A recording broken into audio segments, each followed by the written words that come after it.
Alors comment on fait pour prévenir cette chute, heu, de neurones et de connexions Alors neuronales? ça, on ne sait pas faire. On ne sait pas faire encore. On ne sait absolument pas le faire. On ne sait réduire le vieillissement d'aucune cellule du corps, aucune.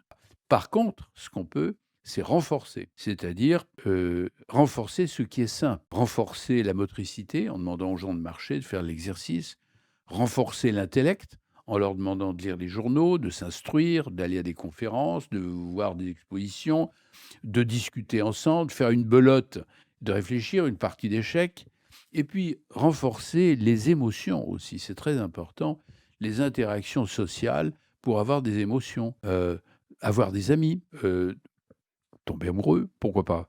Je le répète, on ne peut pas ralentir le vieillissement du système nerveux, notamment du cerveau, mais on peut compenser en activant la motricité, faire des promenades, Le sport? le sport, en ayant une activité intellectuelle et émotionnelle, des interactions sociales. Il faut que les gens ne se coupent pas de la société et les gens ne se rendent pas compte. Et la plupart des gens, moi, que je vois, enfin, sauf les gens très éduqués généralement, mais les gens qui sont moins éduqués et qui vivent dans des conditions, difficiles, des gens démunis, des gens, malheureux, c'est de ceux-là dont moi je m'occupe, hein.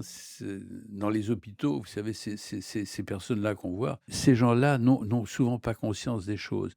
Ils se fourvoient dans des situations, qui sont très difficiles à gérer, et où ils peuvent pas revenir en arrière. Des gens qui habitent dans la banlieue parisienne, ils vendent leur maison pour s'acheter une petite maison dans la Creuse, à 10 kilomètres d'un village.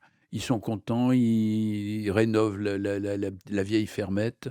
Et puis au bout d'un an, ils commencent à s'ennuyer. Il y en a un qui finit par mourir. La dame, généralement, est une veuve. Il y a 2,5 millions de veuves en France. Elle est toute seule, elle s'ennuie à mourir. Éventuellement, elle peut même plus aller dans le village acheter le pain qui est trop loin. Vous voyez, le vieillissement, ça se prévoit. Il faut anticiper. C'était de dire qu'en fait, il faut expliquer, même aux enfants, on devrait commencer à leur expliquer gentiment, mais surtout aux adultes et au moment de la retraite, leur dire: «Anticipez votre retraite, faites attention».